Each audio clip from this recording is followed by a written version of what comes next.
पवित्रम शंभुना बिना शंख शब्दो भवेद्यत्र तत्र लक्ष्मी सूर्य स्थिराः।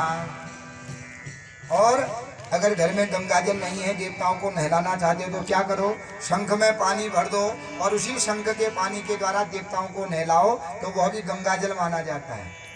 सभी देवताओं को शंख का जल प्रिय है, केवल भगवान शंकर में शंख का जल नहीं बचता है, क्योंकि भगवान शंकर को ने ही मारा है, तो भगवान शंकर के लिए निषेध कहा गया है। अगर कोई शंख के द्वारा भगवान शंकर के लिंग में जल चढ़ा दे तो वह पाप का भागी होता है।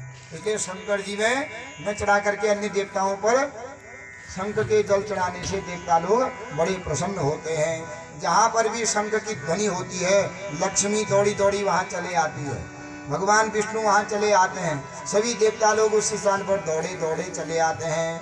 सस्नातः सर्वतीर्थेषु यस्नातः शंखवारिणा शंको हरे रधिष्ठानम यत्र शंखस्ततो हरिः। जो शंख के जल से स्नान कर लेता है, कोई पुण्य तिथियों में, अक्षय तृतीया के दिन, मकर संक्रांति के दिन, ग्रहण काल में ग्रहण हो गया, उसके बाद जल नहीं है घर में गंगा जल, तो पानी के बाल्टी में शंख डाल दो और उसी शंख के जल से नह लो, तो ऐसा करने मात्र से गंगा के सभी तीर्थों में स्नान करने का फल उस शंख के जल से स्नान करने से प्राप्त हो जाता है।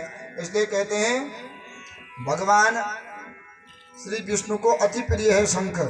इसलिए जो एक पूजा होती है, पूजा के बाद विशेष अर्घ्य देते हैं ना लास्ट में, तो शंख के द्वारा देते हैं, जो शंखोदय कहते हैं वो शंखोदय के द्वारा दिया जाता है, ताकि देवताओं की पूजा होगी और ऊपर से शंखोदय के द्वारा जल दो के विशेष अर्घ्य में, तो देवता बड़े प्रसन्न होते हैं। जिस घर में शंख का वास रहता है वहाँ सदा लक्ष्मी जी का वास रहता है, सभी देवता उस घर में चले आते हैं। जहाँ शंख ध्वनि होती है तो देवता लोग दौड़े दौड़े चले आते हैं और राक्षस लोग उस स्थान को छोड़ करके भाग जाते हैं। क्यों?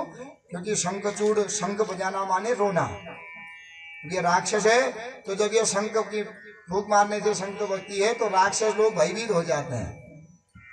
अरे हमारे मित्र को जो है यहाँ पीड़ा दी जा रही है, कहीं ऐसा न हो ये पीड़ा हमको भी दें, इसलिए राक्षस लोग उस स्थान को छोड़ करके भाग जाते हैं और सभी देवता दौड़े दौड़े उस स्थान पर चले आते हैं।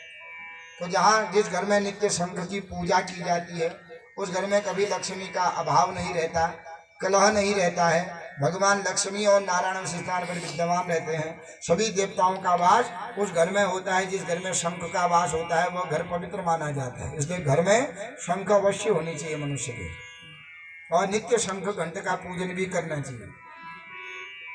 वहाँ कभी भी दुर्मति नहीं होती है, कोई विपत्ति नहीं आती है। तो पुनः शंख का महत्व बतलाते हैं, पर कहते हैं स्त्रीणाम च शंख ध्वनि सूत्राणाम च विशेषतः भीता रुष्टा याति लक्ष्मी तस्थलात् अन्य देशतः।